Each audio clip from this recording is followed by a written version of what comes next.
Itu makanya baca undang-undang dan baca putusan MK ya. Jadi yang namanya dampak kalau itu pasal penghasutan adalah pasal yang bukannya delik formil atau harusnya material adalah apa? Ada orang yang terhasut dengan apa yang saya katakan. Kemudian ketika terhasut dia kemudian melakukan penyerangan terhadap Pak Jokowi. Membuat kisruh gitulah. Kisruh. Tapi bukan dibalik. Kalau di Malang kan dibalik. Kelompok-kelompok mereka sendiri yang suruh ribut sendiri.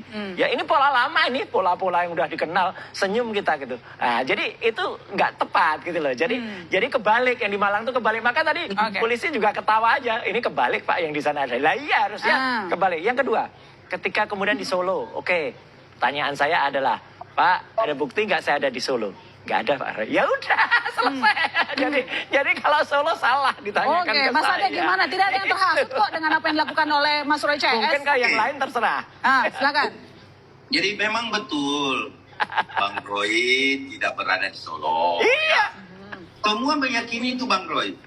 Penghasutan itu Bang Roy, ya menghasut, menyampaikan sesuatu kabar kepada orang lain, baik secara langsung, baik secara tertulis, maupun melalui media, speak up, itu dampaknya tidak perlu kita ada di situ Pak Roy. Contoh ya, pada saat di penggerudukan rumah di Solo, itu karena apa?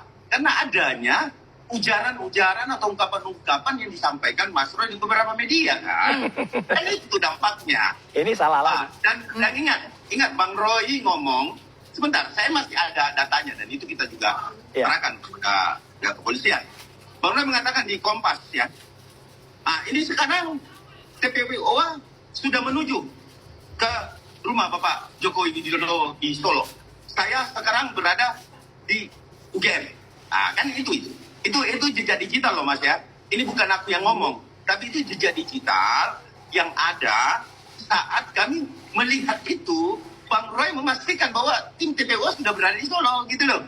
Iya, kan TPUA yang di Solo, bukan saya. Iya, justru itu Bang Roy. Itulah dampak yang kami maksudkan. Kalau polisi bermaksud lain, terserah.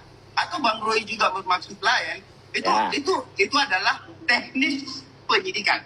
Ini loh. Teknis penyidikan itu Bang Roy. Kalau memang benar. Intervensi. Mas Ade, sekarang gini. Supaya orang nggak kusut ya, nggak salah. Kalau memang benar, tadi saya dikejar oleh petugas. Ketika saya katakan saya nggak ada di Solo, ya udah Pak, salah kalau gitu ya. Iya, selesai. Jelaskan dulu Bang Roy. Saya jelaskan dulu bahwa itu ada teknik penyidikan. Monggo silakan mau dijawab apa saja. Saya tidak mau merusak juga sistem penyidikan yang ada di Polda Metro. Artinya, apapun itu kalau sudah diungkapkan sama Bang Roy, sudah disampaikan dengan secara menurut Bang Roy benar, ya monggo silakan, itu kan proses. Kalau Bang Roy mampu membuktikan bahwa dia tidak melakukan penghasutan karena saya bukan penyidik, ini tahap penyidikan, silahkan. Ini loh Bang, kita lihat akhirnya seperti apa. Bang Ade, kasihan petugas kepolisian kita. Sudah 79 tahun usianya. Masih melayani persoalan-persoalan remeh-temeh. Tidak ada legal standing. Kayak gini. Jadi begitu tadi polisi itu mengerti. Oh iya Pak, nggak ada legal standing. Iyalah. Jadi ngapain polisi lebih banyak ngurusin yang lebih penting. Ini giliran saya atau giliran Mas Roy ini? Ya sama, Mas kan udah panjang. Gantian. Menjelaskan begini Bang Roy. Bahwa kemudian penyidikan dilakukan secara profesional dan Bang Roy merasa bahwa di situ tidak ada pidana dan lain. Itu haknya Bang Roy berbicara. Iya kan, hak Bang Roy. Tetapi penyidik dia memiliki analisis sendiri. Dia tidak bisa diintervensi oleh baik seorang Ade Darmawan Sekjen Pradi Bersatu, baik Bapak Roy Suryo sebagai mantan seorang Menpora, itu tidak bisa karena kita bukan penyidik. Mas Roy, sebelumnya Mas Ade sebentar. Mas Roy, sebelumnya kan Anda menghindari bahkan terkesan tidak mau menghadiri panggilan terkait dengan yang dituduhkan. Kenapa sekarang mau? Karena kan Anda menyebut bahwa apa yang dilaporkan oleh Pradi itu tidak masuk akal. Kita menghormati Polda Metro Jaya. Jadi datang cuma karena menghargai, tapi tidak menganggap bahwa apa yang dilaporkan oleh Pradi itu penting untuk ditanggapi? Nggak penting itu. Oh, nggak penting? Karena ada undangan, harus sifatnya klarifikasi, kemudian ya kita harus mengklarifikasi itu. Tapi begitu kita tahu ternyata yang ditanyakan kayak gitu, ya tadi petugasnya juga senyum-senyum aja gitu loh. Iya Pak, tadi pertanyaan kayak gini, ya ini gimana ya Pak, udah apa-apa, ya udah terus kalau itu benar, saya pasti dikejar. Gitu loh, dengan apa-apa. Mas Ade, kira-kira apa yang membuat Anda melandasi, Anda melaporkan terkait dengan tuduhan penghasutan, kemudian pelanggaran ITE. Menurut Mas Roy, bahkan apa yang Anda laporkan tidak penting untuk ditanggapi. Jawaban Anda? Jadi gini, setiap warga negara di Republik ini Mbak, sekali lagi saya sampaikan bahwa ada KUHP 108. Siapapun warga negara itu bisa berhak melaporkan bila melihat kejadian tindak pidana. Tapi kita nggak usah berbicara aturan dan perundang-undangan, itu semua juga pengacara sudah tahu. Dan kalau ada yang katakan legal standing-nya nggak ada, itu senjata pengacara manapun itu biasa, itu legal standing begitu. Tapi buktinya juga diproses secara hukum. Namun yang saya pengen sampaikan, diproses bisa juga berhenti. Dialog ini, yang mau saya sampaikan dalam dialog ini adalah sudah masuk ke tahap teknis penyidikan. Artinya ini berjalan. Kalau dikategorikan apa yang membuat kami melaporkan, yang saya pengen katakan adalah kita anak bangsa. Kita jangan saling menuding.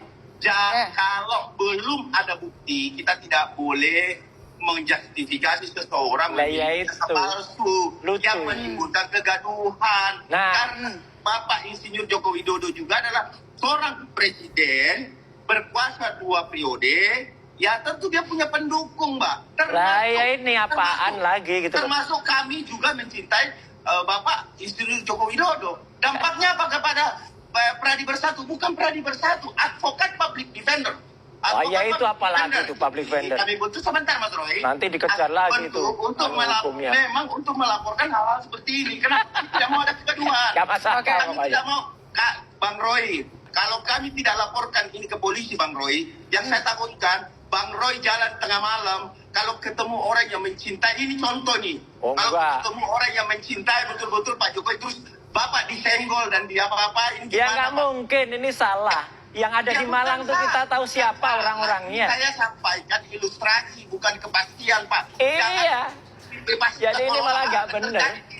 Kalau gitu negara NKRI ini tidak benar kalau ada pembacokan di tengah jalan.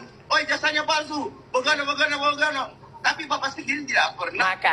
Makanya kita tunggu hasil dari nanti gelar perkara. Kalau ijazahnya palsu atau tidak, itu harus dibuktikan dulu sampai inkrah.